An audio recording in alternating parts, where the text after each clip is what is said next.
कांदा निर्यात बंदीचा लोकसभा निवडणुकीत मोठा झटका बसला। आता कांदा निर्यात बंदी करायची नाही। कांदा निर्यात बंदी करून चूक केली, माफ करा। सलग दुसऱ्या दिवशी कांदा निर्यात बंदीवर अजित पवारांचं भाषण।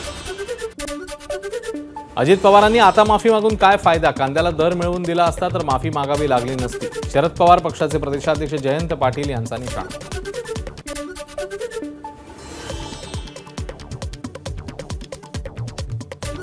मुलींना फ्री शिक्षणाची योजना लागू झालेली नसताना अजित पवारांच्या जनसन्मान योजना दौऱ्यात बॅनरबाजी।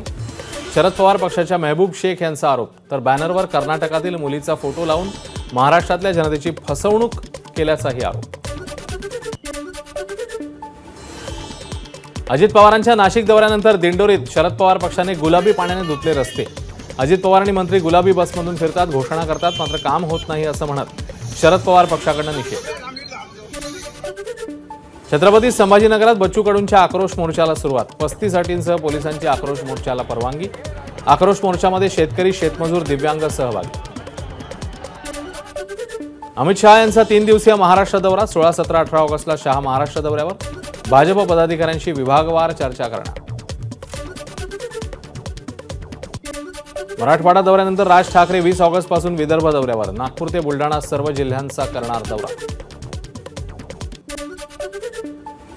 उद्धव ठाकरेंची तोफ उद्या शिंदेंचा बालेकिल्ला असलेल्या ठाण्यामध्ये धडाडणार। भगवा सप्ताहानिमित्ताने ठाकरे गटाचा उद्या ठाण्यामध्ये मेळावा।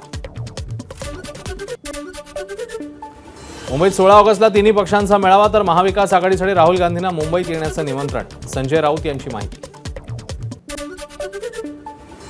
आम्ही तिन्ही पक्ष एकत्रित निवडणुकीला सामोरे जाणार, खासदार संजय राऊत यांनी केलं स्पष्ट। मुंबई विद्यापीठाच्या सिनेट निवडणुकीसाठी ठाकरे गटाच्या युवा सेनेकडून 10 जागांसाठी ऑनलाईन उमेदवारी अर्ज दाखल। 10 जागांसाठी 22 सप्टेंबरला होणार मतदान। माजलगावात मनसे अध्यक्ष राज ठाकरेंना विरोध करणाऱ्या मराठा कार्यकर्त्यांना पोलिसांनी घेतलं ताब्यात। ठाकरेंचा दौरा सुरू होण्यापूर्वीच कार्यकर्ते पोलिसांच्या ताब्यात। शिवनेरी गडाच्या पहिल्या पायरीला अभिवादन करून राष्ट्रवादी शरदचंद्र पवार पक्षाच्या शिवस्वराज्य यात्रेला सुरुवात। पहिल्या टप्प्यात राष्ट्रवादी लढत असलेल्या 31 मतदारसंघामध्ये यात्रा। शिवस्वराज्य यात्रेनिमित्ताने जुन्नरमध्ये महाराजांच्या पुतळ्याला हार अर्पण करताना अपघात। हार अर्पण करून खाली येत असताना क्रेनची ट्रॉली बिघडली। जयंत पाटील आणि अमोल कोल्हे थोडक्यात बचावले।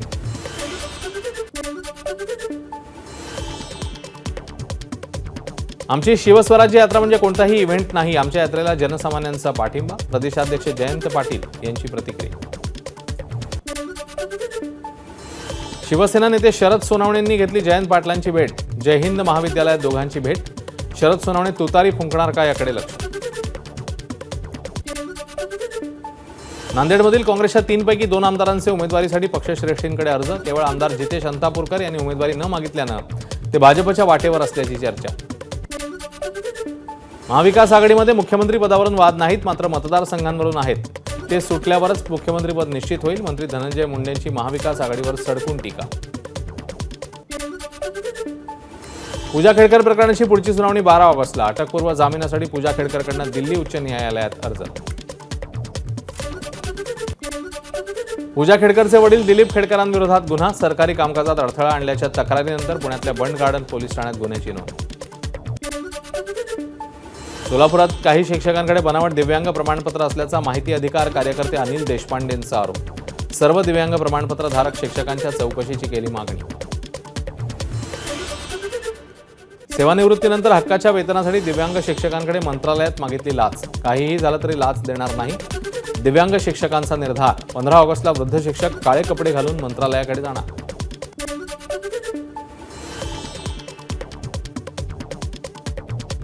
मुंबईतल्या आचार्य आणि मराठे कॉलेजने लागू केलेल्या हिजाब बंदीला सुप्रीम कोर्टाकडून स्थगिती। टिकलीवरही बंदी आणली आहे का? कोर्टाचा कॉलेजला सवाल। नीट आणि पीजी परीक्षा पुढे ढकलण्याची मागणी करणारी याचिका सुप्रीम कोर्टाने फेटाळली। लाखो विद्यार्थ्यांना परीक्षेला बसावं लागतं, त्यामुळे असा आदेश शेवटच्या क्षणी देता येणार नाही, कोर्टाने केलं स्पष्ट। SC/ST वर्गाला क्रिमिलेअर लागणार नाही अशी मोदींची SC/STच्या खासदारांना हमी। सूत्रांची ABP माझाला माहिती। क्रिमिलेअर हा निकाल नाही तर टिप्पणी असल्याचंही मत व्यक्त।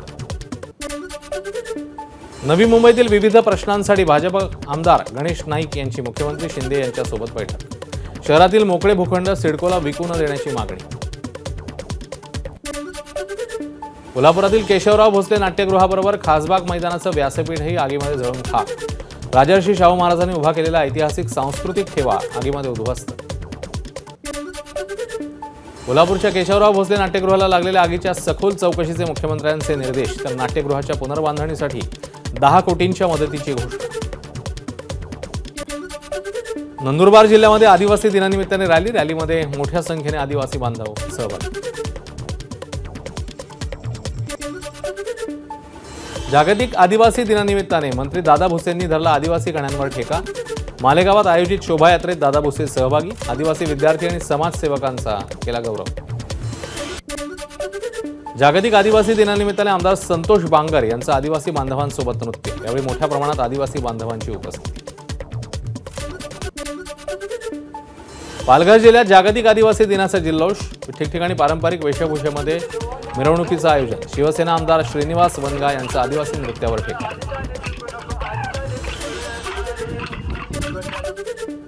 जळगावात रानभाज्या महोत्सवाचं आयोजन। रानभाज्या सामान्य जनतेला उपलब्ध करून देण्याच्या उद्देशाने कृषी विभागाच्या आत्मा प्रकल्पांतर्गत महोत्सवाचं आयोजन। नागपंचमी निमित्ताने हिंगोलीच्या औंढ्या नागनाथ मंदिरात भाविकांची गर्दी। मराठवाड्यासह विदर्भातही भक्तांची गर्दी। अमरावतीच्या MIDC परिसरातील बनावट दारू निर्मिती आणि विक्री करणाऱ्या कारखान्यावर पोलिसांचा छापा। या प्रकरणी 3 आरोपींना अटक। 10,90,000चा मुद्देमाल जप्त। जळगावात शेतकऱ्यांच्या विविध मागण्यांसाठी शेतकरी संघटनांचा आक्रोश मोर्चा। शेतकऱ्यांना नुकसान भरपाई मिळावी, सरसकट कर्जमाफी करावी अशी ही मागणी। जुनी पेन्शन योजना लागू करावी या मागणीकरता छत्रपती संभाजीनगरच्या घाटी रुग्णालयातील कर्मचाऱ्यांची निदर्शनं। लवकरात लवकर निर्णय न झाल्यास तीव्र आंदोलनाचा कर्मचाऱ्यांचा इशारा। राज्यातल्या महिला आणि मुलींच्या बेपत्ता होण्याच्या घटनांमध्ये वाढ। 5 वर्षात राज्यातल्या तब्बल 1 लाख मुली आणि महिला बेपत्ता। स्वातंत्र्यदिनी घरोघरी तिरंगा फडकवण्याचं पंतप्रधानांचं आवाहन। पंतप्रधान मोदींनी बदललं सोशल मीडियावर प्रोफाईल पिक्चर। मुंबईच्या बोरिवलीतल्या नॅशनल पार्कच्या प्रवेशद्वारावर फडकवण्यात आला 75 फुटी तिरंगा। मंत्री मंगलप्रभात लोढा यांच्या हस्ते तिरंगा फडकवला। यावेळी इलेक्ट्रिक बसचंही उद्घाटन। खासदार जया बच्चन यांच्या नामोल्लेखावरून राज्यसभेत पुन्हा एकदा खडाजंगी। सभापती जगदीप धनखड यांनी केलेल्या नामोल्लेखावर जया बच्चन यांच्याकडून आक्षेप। गदारोळ करत विरोधकांचा सभात्याग। विरोधी पक्षांच्या वतीने धनखड यांना सभापती पदावरून हटवण्यासाठी महाभियोग। जया बच्चन यांच्यासोबत उद्भवलेल्या वादाच्या पार्श्वभूमीवर राज्यसभेमध्ये महाभियोग प्रस्ताव।